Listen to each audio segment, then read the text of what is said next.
Hello नमस्कार जय हिंद वंदे मातरम दोस्तों। मैं शिवम कुमार आपके अपने चैनल जीएस बाय शिवम में हार्दिक स्वागत करता हूं। तो हमारा शो है द 10 मिनट शो और मैं आप लोगों के लिए आज कुछ टॉप 10 क्वेश्चन लेके आया हूं। इसमें से आप 10 में से 5 सही करने की कोशिश कीजिएगा और 10 सही हो जाए तो आप तो फिर बहुत अच्छा ही है। तो यूपीएससी ये कुछ पीटी से संबंधित क्वेश्चन है, आप लोग तैयारी करते रहिएगा और अपना अब रिवीजन स्टार्ट कर दीजिए जो भी 2024 के लिए तैयारी कर रहे हैं। तो अब आपका रिवीजन का टाइम अब शुरू हो गया है। तो वही क्लास शुरू करने से पहले आपके लिए 2 लाइनें हैं कि मंजिल कितनी भी दूर क्यों ना हो मगर लक्ष्य मेरा अर्जुन के तीर सा हो। मंजिल कितनी भी दूर क्यों ना हो मगर लक्ष्य मेरा अर्जुन के तीर सा हो। कमजोरियां मुझ में चाहे कितनी भी हों मगर हौसला सीमा पर खड़े वीर जैसा हो। तो चलिए शुरुआत करते हैं अपने क्लास की। हम आपका पहला क्वेश्चन है कि कनाडा में पाई जाने वाली झीलों का क्रम बताइए। ऑप्शन ए है अथाबास्का, ग्रेट स्लेव, विनिपेग और ग्रेट बियर। ऑप्शन बी है Great Slave, Great Bear, Winnipeg, Athabasca. Option C है Winnipeg, Great Slave, Great Bear, Athabasca. Option D है आपका Great Bear, Great Slave, Athabasca और Winnipeg. बताइएगा आप इसका आंसर। तो इसका जो सही आंसर है वो है option D, Great Bear, Great Slave, Athabasca और विनिपेग। चलिए देखते हैं मैप के माध्यम से। 1 नंबर पे मैंने डाला हुआ है, ये है आपका ग्रेट बियर। 2 नंबर पे है ग्रेट स्लेव और 3 पे अथाबास्का और 4 पे है विनिपेग। दूसरा क्वेश्चन है हमारा, मध्य अमेरिका के देशों का क्रम बताइए। जो सेंट्रल अमेरिका है हमारा, उनके देशों का क्रम बताइए उत्तर से दक्षिण की ओर। Honduras, option A Honduras, El Salvador, Costa Rica, Belize, Guatemala, Panama और निकारागुआ। ऑप्शन बी है Belize, Guatemala, El Salvador, Nicaragua, Costa Rica, Panama.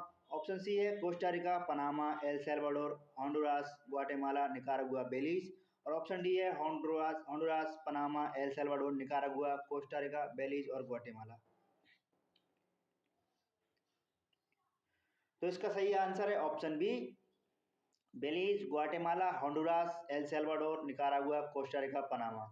बेलीज की राजधानी है बेल्मोपेन, ग्वाटेमाला की राजधानी है ग्वाटेमाला सिटी, होंडुरास की राजधानी है टेगुसिगाल्पा और एल सल्वाडोर की राजधानी सैन सल्वाडोर, निकारागुआ की है मनागमा और कोस्टा रिका की राजधानी है सैन होजे और पनामा की राजधानी है पनामा सिटी। चलिए बढ़ते हैं अपने अगले क्वेश्चन की ओर। अगला क्वेश्चन है कि पराना, पैराग्वे, उरुग्वे जो नदियां हैं, इनके मुहाने पर जो 2 राजधानियां पाई जाती हैं, उन राजधानियों का नाम क्या है और इनके मुहाने पर जो इनका जो मुहाना होता है उस मुहाने को किस नाम से जानते हैं। चलिए देखते हैं। इसके जो मुहाने पर 2 राजधानियां पाई जाती हैं वो हैं ब्यूनस आयर्स जो अर्जेंटीना की राजधानी है और दूसरी है मोंटेविडियो जो उरुग्वे की राजधानी है। और ये नदियां जो मुहाना बनाती हैं उसको कहते हैं रियो डी ला प्लाटा। चलिए बढ़ते हैं अपने अगले क्वेश्चन की ओर। अगला क्वेश्चन है कि सोकोत्रा द्वीप पर किसका अधिकार है। Option A Oman, B Brazil, C Yemen और डी सोमालिया। तो इसका सही आंसर है यमन। पर यमन का सोकोत्रा द्वीप पर अधिकार है। देखते हैं मैप के माध्यम से। देखिए पॉइंट है सोकोत्रा, इस पर यमन का अधिकार है। ये हिंद महासागर का एक द्वीप है और हॉर्न ऑफ अफ्रीका से ये 240 किलोमीटर दूर है। अब आप मुझे बताइए कि हॉर्न ऑफ अफ्रीका पर कितने देश पाए जाते हैं। तो चलिए मैं बताता हूं कि हॉर्न ऑफ अफ्रीका पर 4 देश पाए जाते हैं, इरिट्रिया, इथोपिया, जिबूती और सोमालिया। ये 4 देश हॉर्न ऑफ अफ्रीका पर पाए जाते हैं, जिसे अफ्रीका की नोज भी कहा जाता है, अफ्रीका की आंख भी कहा जाता है इसके लिए। तो हम बढ़ते हैं अपने अगले क्वेश्चन की ओर। हमारा अगला क्वेश्चन है कि जापान की जो नेविगेशन सिस्टम प्रणाली है उसको क्या कहा जाता है। देखिए ये क्षेत्रीय नेविगेशन सिस्टम प्रणाली है और कितने देशों के पास नेविगेशन सिस्टम है? तो देखिए 4 देशों के पास नेविगेशन सिस्टम है।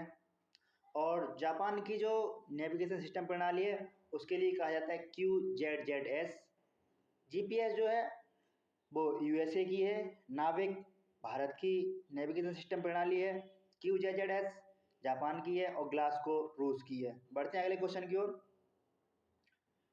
पृथ्वी के बाह्य कोर और जो आंतरिक मेंटल होती है उसके बीच जो पाई जाने वाली रेखा होती है उस रेखा के लिए हम क्या कहते हैं? तो इसका सही आंसर है गुटेनबर्ग, जिसके लिए हम कहते हैं। अगला क्वेश्चन हमारा कि इंडो चाइना में शामिल देशों की संख्या कितनी है? तो इंडो चाइना में शामिल देशों की संख्या है 3। वो है लाओस, कंबोडिया और वियतनाम। इसमें लाओस की राजधानी है वियंतियान और कंबोडिया की राजधानी है नोम प्नेह और वियतनाम की राजधानी है हनोई। तो ये थे आपके इंडो चाइना के 3 देश जो शामिल हैं इसमें। और वियतनाम तो हमेशा ही चर्चा में रहता है। तो चलते बढ़ते हैं अपने अगले क्वेश्चन की ओर हम। अगला क्वेश्चन है हमारा कि सबसे बड़ा बाइट किस देश का है? गिनी, ऑस्ट्रेलिया, नाइजीरिया और मैक्सिको। तो सबसे बड़ा जो बाइट है वो जानते हैं आप कि वो ऑस्ट्रेलिया का बाइट है, क्योंकि गिनी का बाइट काफ़ी छोटा है और नाइजीरिया का काफ़ी छोटा है और मैक्सिको का भी। तो सबसे बड़ा बाइट जो है वो ऑस्ट्रेलिया का बाइट है। बाइट क्या होता है कि बाइट जिसकी आकृति समुद्री सीमा से चंद्राकार सबसे ज़्यादा अधिक हो वही बाइट होता है। चलिए देखते हैं मैप के माध्यम से।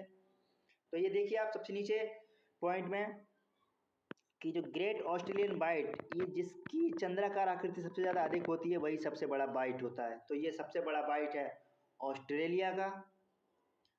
और भी बाइट है, बेनिन बाइट है, बन्नी बाइट है, ये बाइट पाए जाते हैं। तो चलिए हमारा अगला क्वेश्चन है कि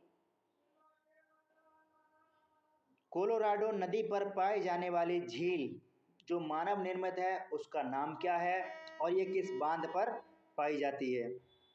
बताइएगा आप इसका आंसर मुझे। तो कोलोराडो नदी पर जो झील पाई जाती है वो है मीड झील, जो मानव निर्मित झील है। और ये किस बांध पर पाई जाती है? तो ये जिस बांध पर पाई जाती है वो है आपका हूवर बांध, जो पाया जाता है आपका USA में। ये और जो मीड झील जो है ये मानव निर्मित झील है जो बनाई गई थी हूवर बांध के द्वारा।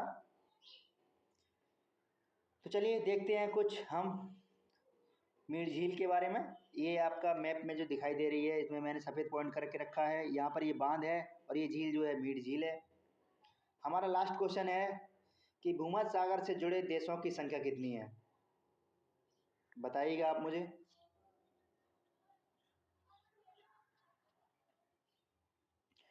तो देखिए भूमध्य सागर से जुड़े देशों की संख्या है 9।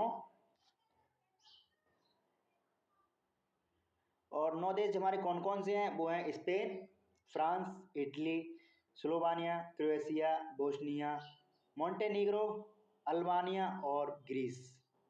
स्पेन की राजधानी है मैड्रिड, फ्रांस की है पेरिस, इटली की है रोम और स्लोवानिया की है ल्यूब्लाना, क्रोएशिया की है जाग्रेब, बोस्निया की है साराजेवा, मोंटेनीग्रो की है टोटोग्राड और अल्बानिया की तिराना और ग्रीस की राजधानी आप जानते ही हैं ये है एथेंस। तो आप लोग मुझे बताइएगा कि आपके कितने आंसर सही गए इसमें, और कमेंट बॉक्स में आप मुझे बताइए कि आपको ये क्लास कैसी लगी। तो आप लोग जो भी तैयारी कर रहे हैं अपनी तैयारी करती रहिए। और देखिए जो भी UPSC के लिए जो सीरियस हैं स्पेशली वो अपनी आप तैयारी स्टार्ट कर दीजिए, क्योंकि PT की आपकी जो तैयारी है वो कम से कम आने वाले जून एग्ज़ाम में होगा। तो जब तक कम से कम 2 बार या 3 बार इसका रिवीजन आपका हो जाना चाहिए। तो चलिए जय हिंद, वंदे मातरम दोस्तों। और अपने माँ बाप का सपना अपना पूरा करते रहिए, क्योंकि माता पिता ही ऐसे होते हैं जो अब ये चाहते हैं कि मेरा बच्चा हमसे भी आगे जाए और हमारा नाम रोशन करे। तो जय हिंद, वंदे मातरम, जय हिंद।